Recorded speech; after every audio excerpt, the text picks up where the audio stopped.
Bismillahirrahmanirrahim. Assalamualaikum warahmatullahi wabarakatuh. Masalah-masalah telinga ini biasanya masalahnya adalah berhubungan dengan apa yang dia dengar, kemudian apa yang dia omongkan setelah dia dengar. Seperti itu. Jadi sangat berhubungan sekali ya. Kalau memang pendengaran itu kalau nggak bisa pulih, insya Allah berhubungan dengan orang tuanya. Dosa yang mengunci. Walaupun orangnya itu sholat, iya. Walaupun dia itu rajin sholat, iya. Walaupun dia itu rajin tahajud, iya. Dia berdoa kayak apapun, kalau ada dosa dengan orang tuanya yang berhubungan dengan tidak mendengarnya dia, itu berhubungan dengan orang tuanya. Jadi kalau orang tuanya itu bilang apa, kemudian dia bilang apa, itu berhubungan dengan telinganya. Ya bisa aja dia dulu orang tuanya tuh memang agak rewel ya, suruh ini, suruh itu, suruh ini, suruh itu. Jadi kalau mendengar orang tuanya ngomong begini, ngomong begitu ya kesannya tuh kayak nggak mau dengerin ya, dia sudah kayak nolak, nggak mau. Jadi dalam pikiran atau hati atau lewat lisan itu dia sebenarnya nggak mau ya. Jadi kalau orang tuanya tuh ngomong apapun tidak terlalu diperhatikan secara khusyuk.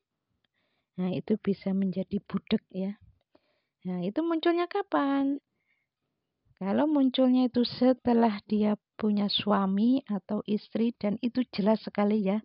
Setiap suami atau istrinya itu ngomong, memberikan masukan, itu tidak digubris. Karena dia mikir, sadar atau tidak sadar, orang tuaku aja ngomong gak aku gubris, apalagi kamu. Nah, sehingga itu menjadikan pemicu. Triggernya itu di situ dan itu dilakukan terus-menerus. Jadi kalau suami atau istrinya itu memberikan masukan yang baik, ya nggak digubris ya. Nah, mulailah pendengaran itu mulai berkurang. Nah, itu triggernya seperti itu.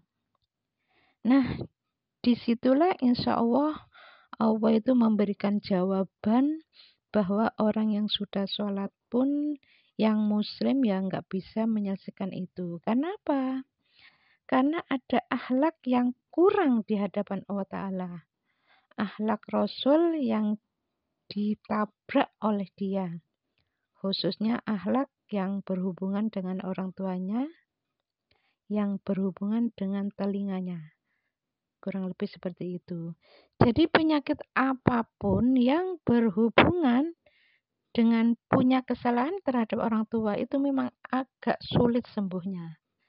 Jadi biasanya anak-anak muda yang punya kesalahan dengan orang tua nggak secepatnya mohon ampun, nggak secepatnya minta maaf secara detail. Jadi kalau minta maaf itu jangan, "Ma, minta maaf ya Ma, Bu, minta maaf ya Bu." Nggak seperti itu, harus secara detail.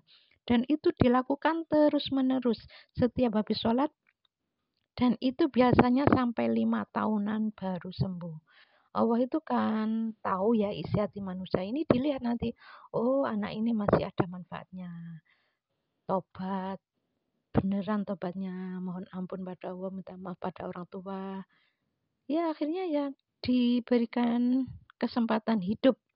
Anak-anak yang sudah dianggap sama orang tua sering melawan, sering marah-marah, dilihat sama orang tua ini bukannya tambah tahun ini tambah baik, tapi tambah buruk ya akhirnya anak ini karena dianggap sudah nggak manfaat ya dimatikan sama Allah Ta'ala. Jadi orang tua yang punya anak remaja putra atau putri yang meninggal masih remaja, orang tua ini bertanggung jawab nanti di akhirat, harus mempertanggungjawabkan. Karena apa? Karena meninggalnya anak yang remaja ini, remaja putra atau putri ini ada kaitannya dengan kesalahan orang tua. Sifat anak ini yang pemarah ini kan sifatnya nurun. Entah nurun ayahnya, entah nurun ibunya, kan gitu. Caranya gimana supaya anak-anak yang lain yang masih hidup tidak terjadi seperti itu, ya caranya harus dimohonkan ampun. Ya Allah, ampuni aku ya Allah, dan putuskan sifatku yang buruk ini jangan kau turunkan ke anakku. Putuskan. Ampuni dosaku dan ampuni dosa anakku. Astaghfirullahaladzim. Jadi si anak ini harus dimohonkan ampun. Bagi anak yang sudah meninggal ini harus dimohonkan ampun, dan dirinya sendiri juga mohon ampun pada Allah. Terus dibuktikan, jangan punya sifat yang seperti itu.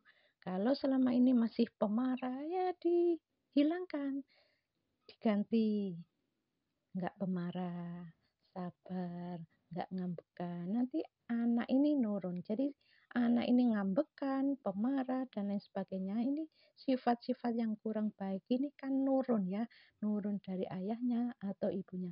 Jadi bagi orang tua yang punya anak remaja putra atau putri yang meninggal dunia, ini wajib memohonkan ampun pada Allah agar dosa-dosanya anak ini diampuni. Dan anak yang sudah meninggal ini maafkan kesalahannya ya.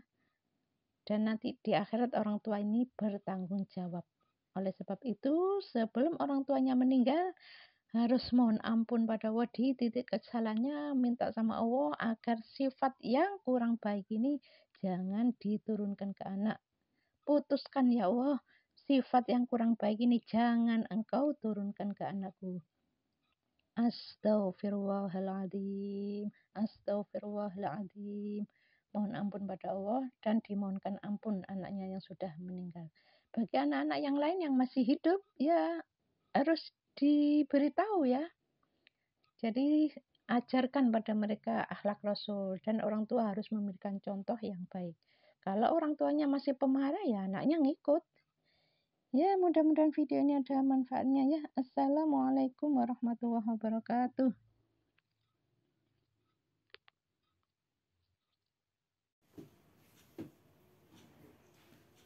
Malam ini insya Allah bunda nggak makan nasi ya, tapi makan kue dan minum air putih. Mari makan ya. Allahumma barik lana fima razaqtana wa qina adzabannar. Bismillahirrahmanirrahim.